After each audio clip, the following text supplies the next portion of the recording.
Hello students, today we will start with the chapter Glimpses of India. This is chapter number 7 from your book First Flight. Glimpses of India is a collection of 3 beautiful stories that highlight the rich diversity of India, its culture and its many hues. These are the 3 different kinds of stories that we'll be studying. The first story that we'll read is A Baker from Goa, which is written by Lucio Rodriguez, and another one is Kurg, which is written by Lokesh Abrol, and the third story is Tea from Assam, which is written by Arup Kumar Datta. So let us start with the chapter. We are first starting with part 1, A Baker from Goa, and as the very name suggests that it tells us about the bakers of Goa, and the author here describes how the baker commanded an important position in Goan community. He recounts his childhood memories of the baker and recalls how the baker came sounding his bamboo staff.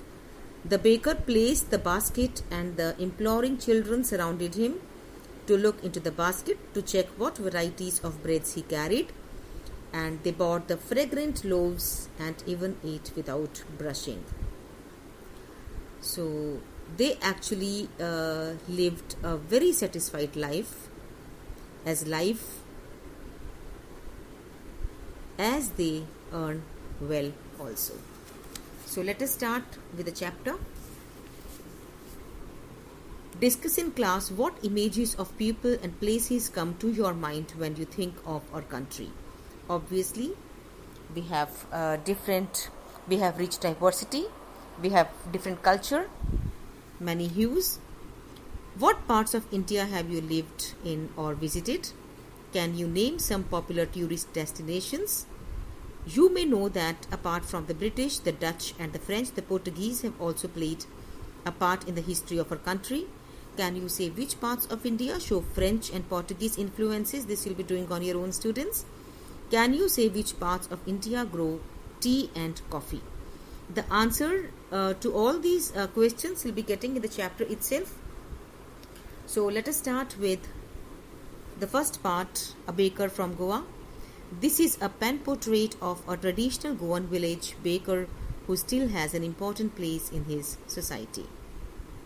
Our elders are often heard reminiscing nostalgically about those good old Portuguese days, the Portuguese and their famous loaves of bread. Those eaters of loaves might have vanished, but the bakers are still there. That means the bread is still being baked. We still have amongst us the mixers, the molders, and those who bake the loaves.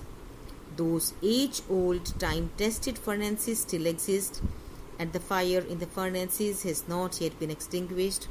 The thud and jingle, this is the sound of bells and sound of when something is being fallen on the ground. The traditional baker's bamboo heralding, that means announcing his arrival in the morning, can still be heard in some places. Maybe the father is not alive, but the son still carries on the family profession, and these bakers are even today known as padder in Goa. So here we see that the author is describing this is a pen portrait of the traditional Goan village baker who is still remembered by Goan people, and bread baking started from the Portuguese days only. They were the lovers of bread. Bread making was an art which needed profession, and it required mixing, molding and baking. These were the areas of specialization of making bread. And the loaves were baked in time-tested furnaces, and this profession has been continued by the bakers' descendants now. Let us start with the next paragraph. During our childhood in Goa, the baker used to be our friend, companion and guide. He used to come at least twice a day. The baker would used to visit them twice a day. Once when he set out in the morning on his selling round, and then again when he returned after emptying his huge basket. So the baker would visit twice a day. One in the morning time when he has to sell, and then in the evening time when it is his basket, the huge basket is all being emptied. The jingling thud of his bamboo woke us up from the sleep, and we ran to meet and greet him. Why was it so? Was it for the love of the loaf? Not at all.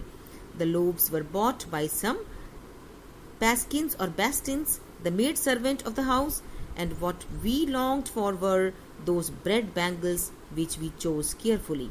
Sometimes it was sweet bread of special make. So here the author's childhood days are being recalled. He recalls his childhood days. The author remembers his childhood days when the baker used to be their friend, companion and guide, and he used to visit twice a day, once in the morning during his selling hours, and then again while returning after selling all his bread. The jingling thud of the bamboo he carried woke them up in the morning, and then they would run to meet and greet him. They ran for getting the bread bangles, which were a specially made sweet bread. The baker made his musical entry on the scene with the jang-jang sound of his specially made bamboo staff.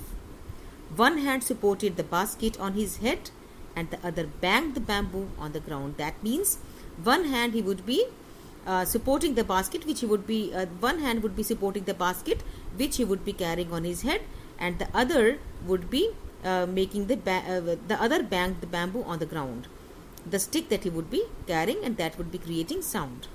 He would greet the lady of the house with good morning, and then place his best basket on the vertical bamboo.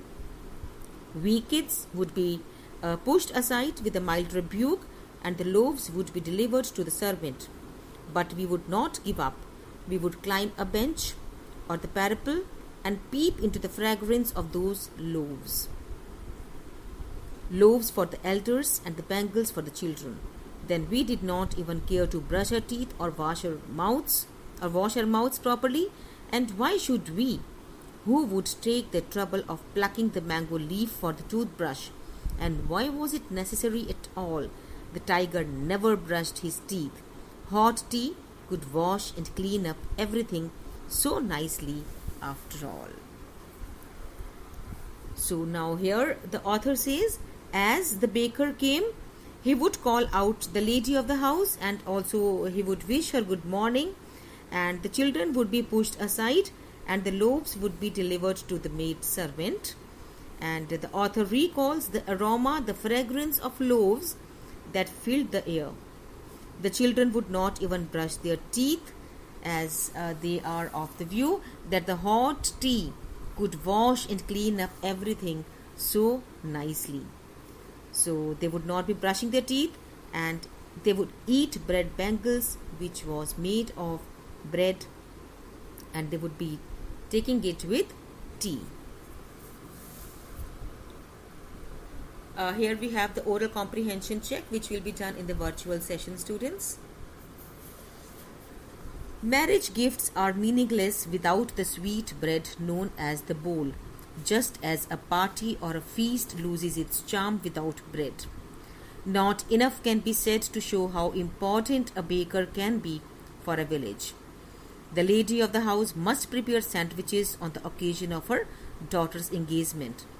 Cakes and bolinas are a must for Christmas as well as other festivals. Thus, the presence of the baker's furnace in the village is absolutely essential.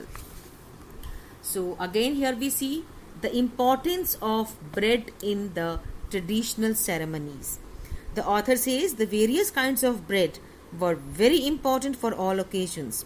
No marriage was complete until and unless the traditional bowl was served. The lady of the house, on the occasion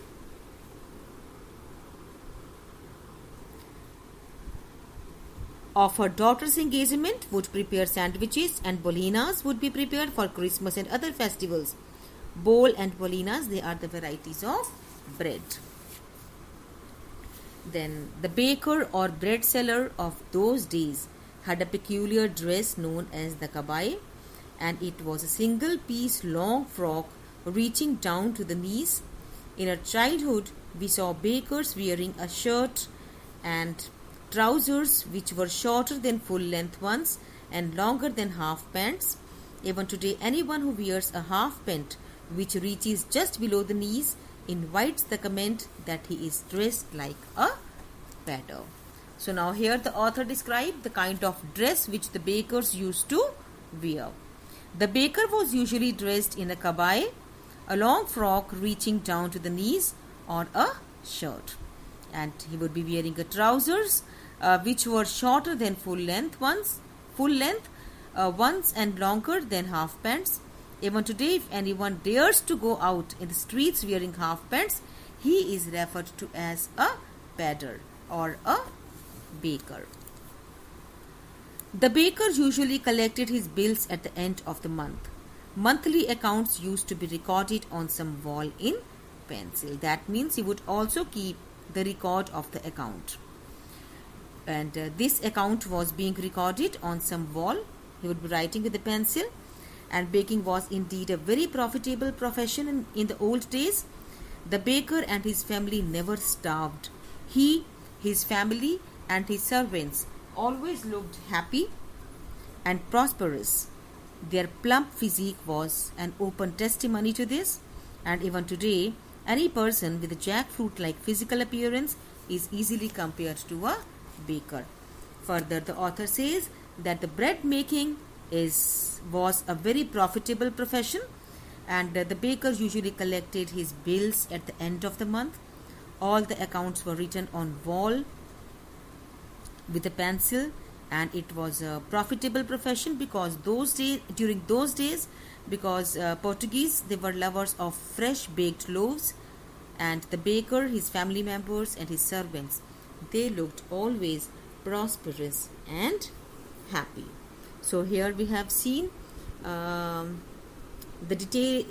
description of the traditional Goan village baker or pedder, and we see that they still have an important place in the Goan culture.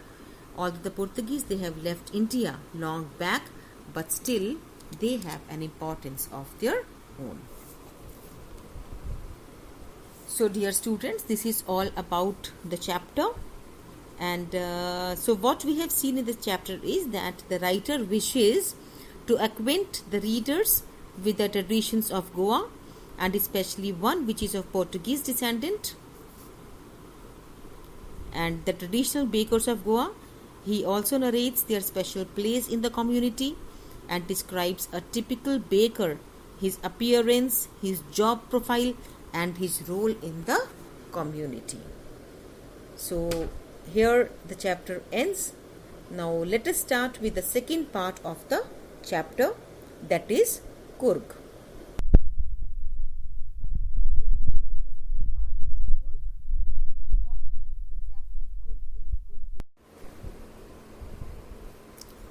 So dear students, now let us start with the second part of Glimpses of India, that is Kurg.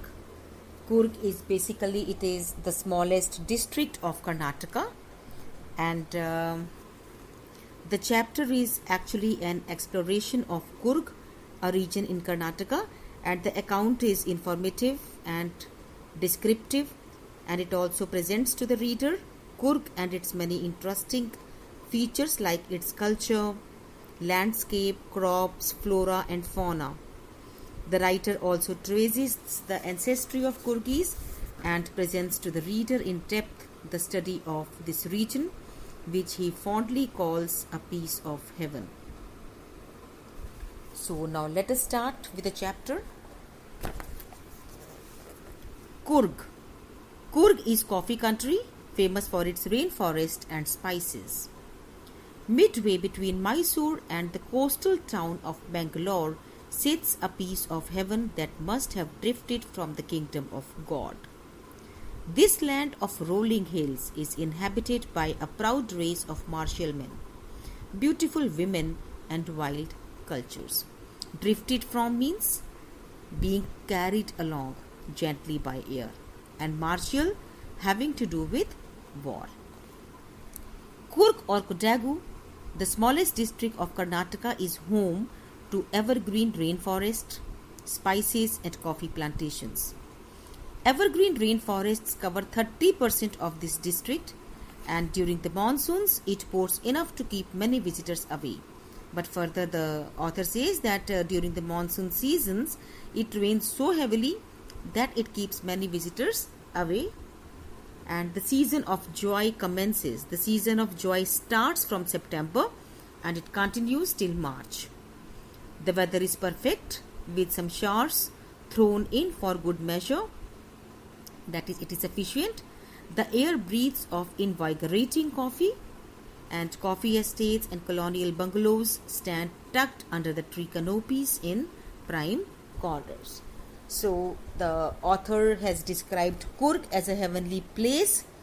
He says that Coorg district of Karnataka lies between the towns of Mysore and Mangalore, and it is like a heaven on earth. It is inhabited by martial men, beautiful women and wild creatures. And further, the author says about the weather and environment. He says that it consists of evergreen forests, spices and coffee plantations. The best season to visit Coorg starts in the month of September till the month of March, and the weather in Coorg is pleasant during those months. The fiercely independent people of Coorg are possibly of Greek or Arabic descent. As one story goes, a part of Alexander's army moved south along the coast and settled here. When returned, it became impractical. That means it was just impossible. So these people married amongst the locals, and their culture is apparent in the martial tradition, marriage and religious rites, which are distinct from the Hindu mainstream. Mainstream means a tradition which most people follow. The theory of Arab origin draws support from the long black coat with an embroidered waist belt worn by the Kodavus, known as kufiya, and it resembles the kufiya which is worn by the Arabs and the Kurds.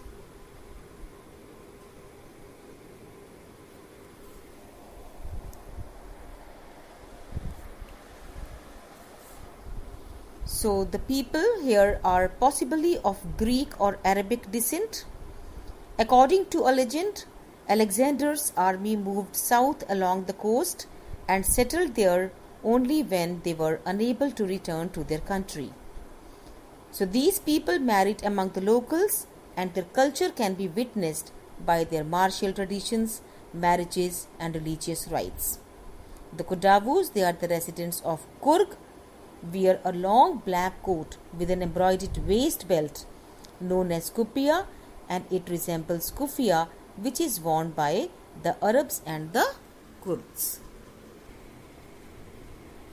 So we see that the author describes the character of Coorgis, and according to one theory they are of Greek descent, and it is said that they are the successors of a part of Alexander's army who came to southern India and settled there. When returned to their native land, and it became impractical, it became impossible. So they then married among the locals and got absorbed in the indigenous culture, but their religious rites and traditions are distinct from those of the Hindus. They are a martial race, and they love to relate stories about the courage of their people.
birds.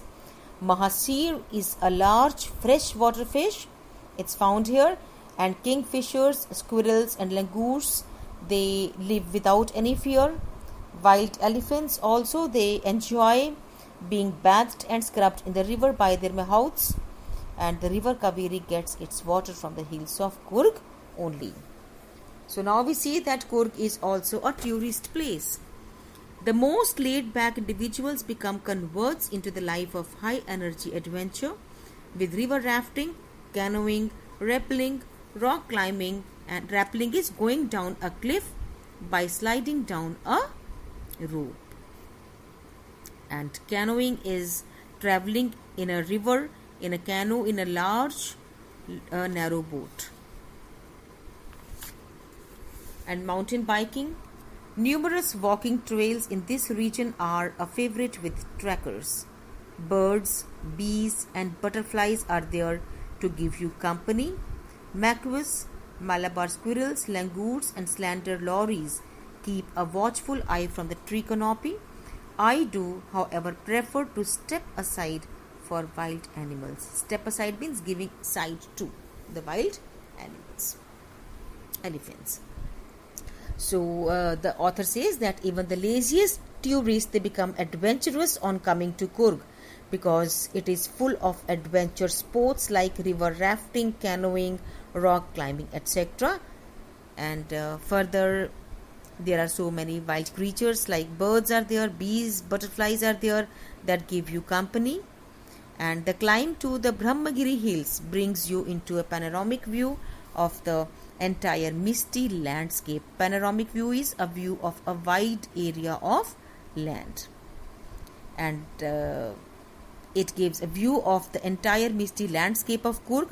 A walk across the rope bridge leads to the 64-acre islands of Nisargandha and running into the Buddhist monk from India's largest Tibetan settlement at nearby Bailakuppe is a bonus, and the monks in red ochre and yellow robes are amongst the many surprises that wait to be discovered by visitors searching for the heart and soul of India right here in Coorg. Why it is heart and soul of India? Because diverse culture of India represents the heart and soul of India. So nature is at its best here. India's largest Tibetan settlement at Bailakuppe is inhabited by monks in red, ochre and yellow clothes they wear, and there are so many more surprises waiting at Coorg for the tourists to discover.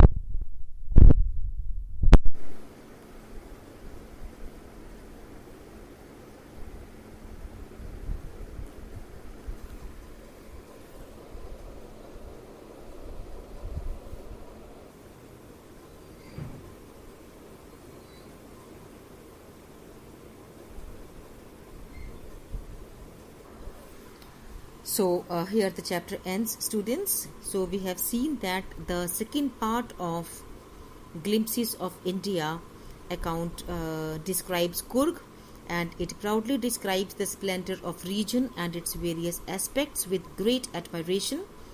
And we also have come to know that Coorg is also known by the name of Kodagu, and the Coorg people live a life of complete independence. Kodavus or Coorgis are known for their bravery and hospitality also.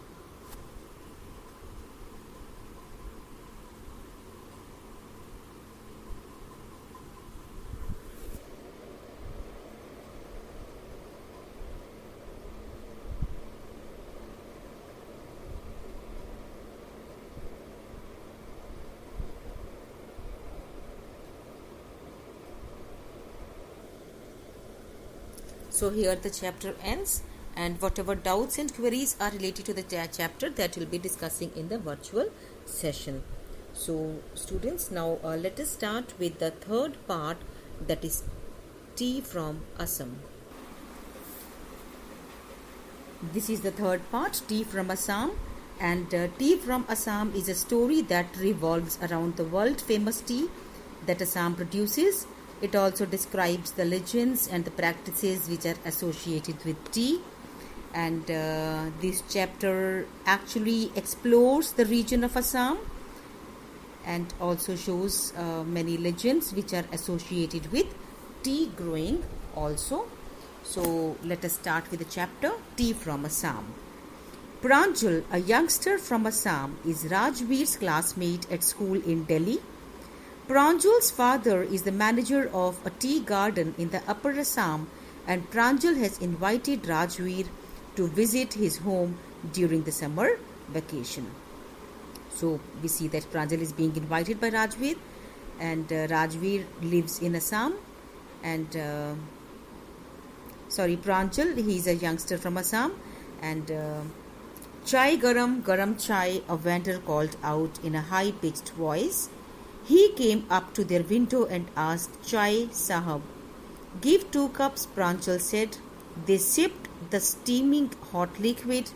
Almost everyone in their compartment was drinking tea too. Do you know that over 80 crore cups of tea are drunk every day throughout the world? Rajveer said. View is surprised, exclaimed Pranjal. Tea really is very popular. And the train pulled out of the station, that means departed from the station. Pranjal buried his nose in his detective book again, and Rajveer too was an ardent fan of detective stories, but at the moment he was keener on looking at the beautiful scenery. So here we see that as Rajveer is being invited by his classmate Pranjal to visit Assam, so Rajveer and Pranjal, they both are travelling to Assam by train because Pranjal has invited Rajveer to visit his home during the summer vacation. So Rajveer is very, very excited to see the beautiful scenery of greenery and tea plantations outside. And Rajveer even tells Pranjal, gives him the information that over 80 crore cups of tea are drunk every day throughout the world. It was green everywhere. Rajveer had never seen so much greenery before. Then the soft green paddy fields gave way to tea bushes. It was a magnificent view. Against the backdrop of densely wooded hills, a sea of tea bushes stretched as far as the eye could see. Dwarfing, here dwarfing means covering. Dwarfing the tiny tea plants were tall, sturdy and shade trees, and amidst the orderly rows of bushes busily moved doll-like figures. In the distance was an ugly building with smoke billowing out of tall chimneys. Hey, a tea garden!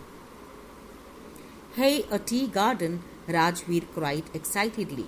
Pranjal, who had been born and brought up on the plantation, did not share Rajveer's excitement. Oh, this is tea country now, he said. Assam has the largest concentration of plantations in the world. You will see enough gardens to last you a lifetime. So here, the beautiful tea garden. Rajveer looks at the scenery outside and is very much mesmerized, spellbound by its beauty. The view from the train was so panoramic, a wide view. There was greenery everywhere, the soft green paddy fields that gave way to tea bushes, and tea bushes spread as far as the eye could see.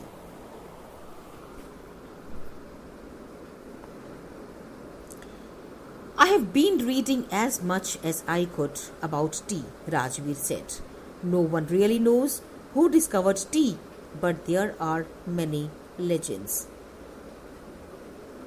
What legends? Well, there is the one about the Chinese emperor who always boiled water before drinking it, and one day a few leaves of the twigs burning under the pot fell into the water, giving it a delicious flavor, and it is said they were tea leaves. Tell me another, scoffed Pranjal. We have an Indian legend too. Bodhidharma, an ancient Buddhist ascetic, that is monk, cut off his eyelids because he felt sleepy during meditations, and 10 tea plants grew out of the eyelids, and the leaves of these plants, when put in hot water and drunk, that vanished sleep. So here we see that there are two legends which are being associated with the discovery of tea. And the one is about the Chinese legend. The Chinese legend says that when a few leaves accidentally fell into the boiling water, which the emperor tasted and liked, and tea making started. And Indian legend tells that a Buddhist monk cut off his eyelids because he felt sleepy during meditations. 10 tea plants grew out of these eyelids. The leaves of these plants, when put in hot water and drunk, that drove away sleep. Tea was first drunk in China, Rajveer added, as far back as 2700 BC. In fact, words such as tea, chai and chini are from Chinese. Tea came to Europe only in the 16th century and was drunk more as medicine than as a beverage. Then the train clattered into Mariani Junction and the boys collected their luggage and pushed their way to the crowded platform, and Pranchal's parents were waiting for them. So now Rajveer further told that to Pranchal that tea was first drunk in China, and words like chai and chini, they are also of Chinese origin. From China only it spread to Europe and then to Asia. Earlier tea was drunk more as a medicine than as a beverage. So then the two boys alighted at Mariani Junction, and soon they were driving towards Thekiabari, the tea garden managed by Pranchal's father. An hour later, the car veered sharply off the main road and they crossed a cattle bridge and entered Thekiabari tea estate. On both sides of the gravel road were acre upon acre of tea bushes, all neatly prunt. Prunt means cut off to the same height. Groups of tea pluckers with bamboo baskets on their backs, wearing plastic aprons, were plucking the newly sprouted leaves. So when the boys alighted at Mariani Junction, soon they were driving towards Thekiabari. It was the tea garden which was managed by Pranchal's father, and there were groups of tea pluckers with bamboo baskets on their backs, and they were wearing plastic aprons, and they were plucking the newly sprouted leaves that could be seen everywhere. Then Pranchal's father slowed down to allow a tractor pulling a trailer load of tea leaves to pass, and this is the second flush or sprouting period, isn't it, Mr. Barua? Rajveer asked. It lasts from May to July and yields the best tea. So that is, the best tea is obtained only during the period of May till July. So you seem to have done your homework before coming, Pranchal's father said in surprise. Yes, Mr. Barua, Rajveer admitted, but I hope to learn much more while I am here. So here the chapter ends. In the chapter what we have seen is the attractions of Assam, and we come to know that Assam is world famous for its tea gardens, and it has the largest concentration of tea gardens in the world. Assam tea is even considered to be the finest and is valued highly the world over, and the plantations are spread over large tracts of land and breathtakingly beautiful, with the doll-like people or the tea pluckers doing their jobs. And we have also come to know that the best tea is produced between May to July, and it is the second flush and is the best quality tea produced in Assam. And tea pluckers with bamboo baskets on their backs, wearing plastic aprons, plucking newly sprouted leaves, make for a beautiful sight. And undoubtedly the greenery of Assam is mesmerizing, and one can see a sea of tea bushes stretched as far as the eye can see. So here your chapter Glimpses of India ends. So the doubts and queries will be sorting it out in the virtual session. Goodbye everyone.